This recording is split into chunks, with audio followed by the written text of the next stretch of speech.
파이어족, 그러니까 경제적 독립을 이루고 조기 은퇴한 사람들. 한때는 모두의 꿈이었습니다. 하지만 5년, 10년이 지난 지금 그 결말은 두 갈래로 갈렸습니다. 어떤 사람은 진짜 자유를 얻었고 어떤 사람은 자유의 무게에 짓눌렸습니다. 오늘은 파이어족의 명함, 웃은 사람과 무너진 사람의 현실을 이야기해 보겠습니다. 서울에서 IT 기업에 다니던 40대 중반의 김 씨는 10년 동안 월급의 절반을 저축하고 미국 배당주와 ETF로 꾸준히 투자했습니다.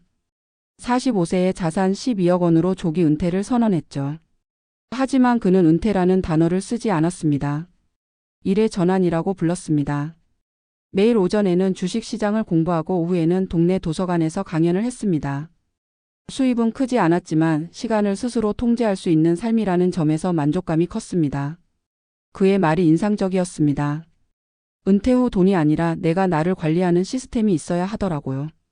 일과 공부 관계를 동시에 돌릴 수 있는 리듬 말이에요. 실제로 이런 사람들은 재정적인 독립보다 심리적 균형을 먼저 준비해 둔 경우가 많았습니다. 돈을 벌 때보다 쓰는 방식을 더 철저히 계획했고 하루 루틴을 만들어 자신을 흐트러지지 않게 관리했습니다. 결국 이들은 조기 은퇴가 아니라 삶의 구조를 다시 설계한 사람들이었습니다. 파이어 이후에도 배우고 일하고 관계 맺는 일을 멈추지 않은 사람들.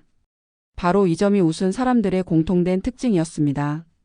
반대로 무너진 사람들의 이야기는 정반대입니다. 50세에 퇴직한 박 씨 부부는 수도권 아파트를 팔고 시골 전원주택으로 내려갔습니다. 퇴직금과 매각 대금으로 약 9억 원이 있었죠. 그들은 이제 돈 걱정은 끝났다고 말했습니다. 하지만 3년 만에 통장은 반토막이 났습니다. 예기치 않은 의료비, 집 수리비, 농기계 구입비에다 생활비 조절이 안 되면서 지출이 폭증했습니다. 무엇보다 더 큰 문제는 심심함이었습니다. 퇴직 전에는 늘 바쁘게 살았던 그가 이제는 아침에 눈을 떠도 할 일이 없었습니다. 주변에는 또래 친구도 대화할 사람도 없었습니다. 하루 종일 스마트폰 뉴스만 보다가 우울증 약을 복용하기 시작했습니다.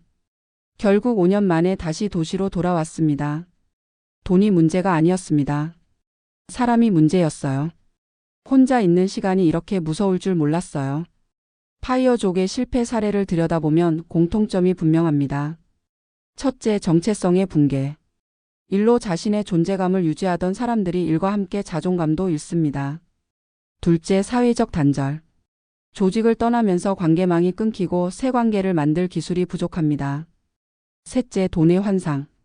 예상보다 오래 사는 인생에서 자산은 생각보다 빨리 소모되고 투자 실패는 회복이 어렵습니다. 전문가들은 말합니다. 파이어족이 실패하는 이유는 돈의 크기보다 구조의 부재라고. 즉, 경제적 자유는 얻었지만 삶의 구조를 설계하지 않은 채 자유만 얻은 것입니다. 은퇴 이후에는 시간, 관계, 의미, 건강 4가지 축이 새롭게 설계되어야 합니다. 이 4가지가 없으면 자유는 방향을 잃은 방황이 됩니다. 성공적인 파이어족들은 대체로 3가지 공통된 원칙을 가지고 있습니다. 첫째, 부분적 일 지속. 완전한 은퇴 대신 적은 스트레스의 일로 사회와 연결을 유지합니다. 둘째, 배움의 습관화. 퇴직 전부터 새로운 공부나 기술을 익히며 인생 이막의 준비를 합니다. 셋째, 가치 기반의 소비. 돈을 절약하기보다 자신이 진짜로 중요하게 여기는 일에만 씁니다. 결국 파이어족의 진짜 성공은 돈이 아니라 구조에 있습니다. 어떤 리듬으로 하루를 살고 어떤 관계를 유지하며 어떤 의미를 찾아가는가. 그것이 진짜 경제적 자유의 완성입니다. 경기도 용인에 사는 52세의 윤 씨는 7년 전 자산 10억으로 조기 은퇴했습니다. 그는 매월 200만 원의 배당 소득으로 생활하며 지역 중학교에서 아이들에게 금융 교육을 합니다. 그에게 조기 은퇴는 일의 해방이 아니라 일의 재정의였습니다. 그는 이렇게 말합니다. 일을 그만둔 게 아니라 돈과 관계없는 일을 시작한 거예요. 그래서 행복합니다. 또 다른 사례로 부산의 55세 이 씨는 퇴직 후 소형 공방을 운영하며 나무 가구를 만듭니다. 수입은 크지 않지만 매일 새벽에 작업실 불을 켜고 커피 한 잔을 마시는 시간이 가장 행복하다고 말합니다. 그들은 말합니다. 파이어의 진짜 성공은 돈으로부터 도망치는 게 아니라 돈과의 관계를 새로 맺는 거예요. 조기 은퇴는 결승선이 아닙니다. 그것은 새로운 경기의 시작점입니다. 웃은 사람들은 자유를 설계했고 무너진 사람들은 자유에 방치되었습니다. 결국 파이어의 결말은 준비의 차이에서 갈립니다. 돈의 숫자보다 더 중요한 것은 당신이 그 자유를 어떻게 사용할지에 대한 철학입니다. 퇴직을 준비하는 여러분께 한 가지 조언을 드리며 마무리하겠습니다. 은퇴 후의 삶은 수입이 아니라 구조의 문제입니다. 돈은 삶을 버티게 하지만 구조는 삶을 지속하게 만듭니다. 파이어족이라는 단어가 한국 사회에 본격적으로 등장한 것은 2018년 무렵이었다. 퍼넨셜 인디펜던스 리타이어 얼리, 즉 경제적 독립과 조기 은퇴를 뜻하는 이 개념은 오랜 직장 생활에 지친 세대에게 하나의 희망이자 대안처럼 비쳤다. 매일 아침 출근 전 지하철을 타며 느꼈던 피로, 상사와의 관계에서 오는 소모, 미래에 대한 불안감 속에서 조기 은퇴는 일종의 해방처럼 들렸다. 하지만 10년이 지난 지금 실제로 파이어족을 실현한 사람들의 삶은 둘로 갈리고 있다. 자유를 얻은 사람과 자유에 무너진 사람. 같은 선택이지만 전혀 다른 결말을 맞이한 이유는 무엇일까? 먼저 웃은 사람들의 공통점을 살펴보면 그들은 파이어를 단순한 은퇴가 아니라 전환점으로 이해했다는 점이다. 한 IT 기업 출신의 40대 은퇴자는 이렇게 말했다. 저는 퇴직을 끝이라고 생각하지 않았어요. 그저 방향을 바꾸는 거라고 생각했죠. 그는 직장을 떠난 후 매일 일정한 루틴을 유지했다. 오전엔 투자 리서치를 하고 오후엔 독서와 강의를 하며 시간을 채웠다. 수입이 줄었지만 시간의 질이 높아졌고 무엇보다 자존감이 유지됐다. 그는 스스로를 은퇴자가 아니라 자유업 종사자로 불렀다. 이런 사람들의 특징은 자신을 관리하는 시스템을 은퇴 전에 이미 갖추고 있었다는 것이다. 돈의 문제가 아니라 삶의 구조를 준비해 둔 사람들, 그들은 자유 속에서도 길을 잃지 않았다. 반면 무너진 사람들은 자유를 무계획의 상태로 받아들였다. 50대 초반에 퇴직하고 시골로 내려간 한 부부는 이제 돈 걱정은 끝났다고 믿었지만 3년 후엔 그 돈이 절반으로 줄었다. 예상치 못한 집 수리비와 의료비, 농기계 구입비가 이어졌고 무엇보다 시간이 남아 돌았다. 하루 종일 할 일이 없고 대화할 사람도 없었다. 처음에는 텃밭을 가꾸며 즐거워했지만 몇 달 지나자 그마저도 일처럼 느껴졌다. 도시에선 바쁘게 살아서 몰랐어요. 시간이 너무 많으면 사람이 무너진다는 걸. 결국 그 부부는 도시로 돌아와 월세살이를 시작했다. 파이어의 실패는 돈이 아니라 시간의 공백에서 시작된 것이었다. 전문가들은 은퇴 후 삶의 성공 여부를 결정짓는 요소로 재정보다 구조를 강조한다. 파이어족이 흔히 하는 착각은 돈만 확보되면 삶이 안정될 거라는 믿음이다. 하지만 인간은 경제적 존재이기 이전에 사회적 존재다. 일은 단순히 돈을 버는 수단이 아니라 세상과 연결되는 통로이자 자존감을 유지하는 장치였다.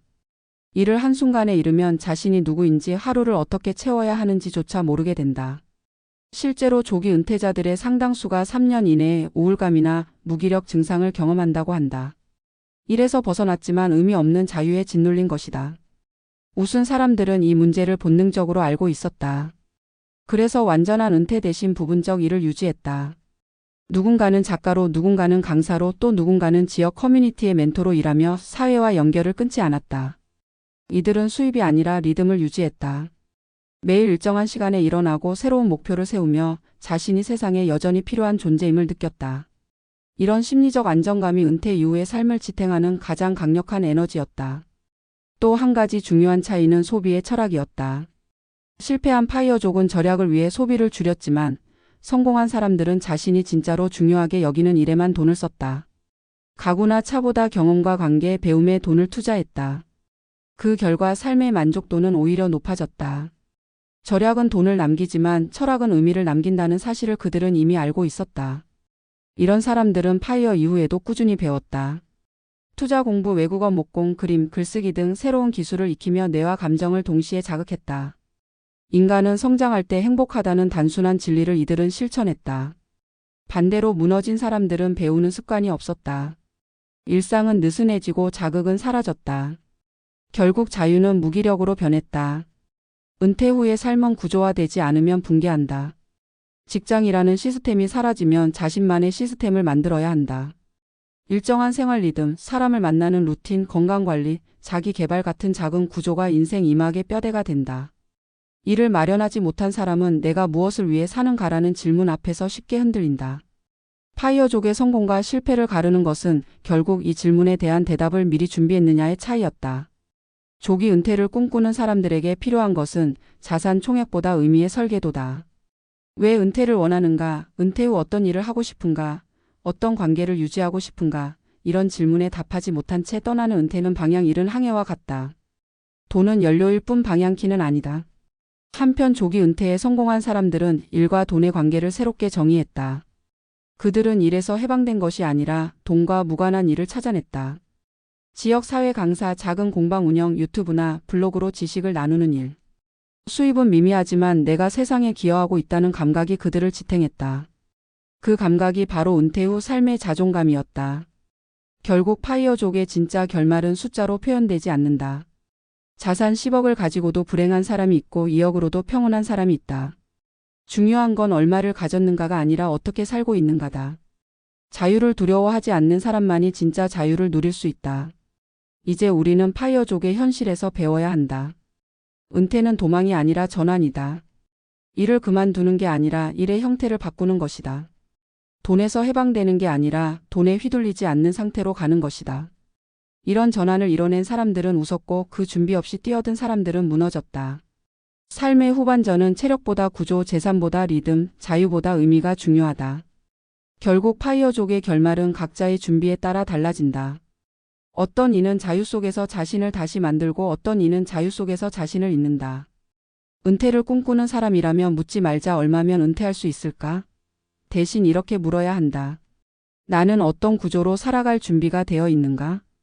결국 파이어족의 진짜 교훈은 단순하다. 돈으로는 자유를 살 수 없다. 자유를 유지하는 힘은 구조에서 나온다. 그리고 그 구조를 만드는 것은 돈이 아니라 사람의 태도와 의지다. 자유를 얻은 뒤에도 자신을 계속 성장시키는 사람, 관계를 지키는 사람, 의미를 설계하는 사람이 결국 웃는다. 조기 은퇴의 진짜 성공은 돈이 아니라 방향에 있다. 그 방향을 잃지 않는 사람이야말로 진정한 파이어족이다.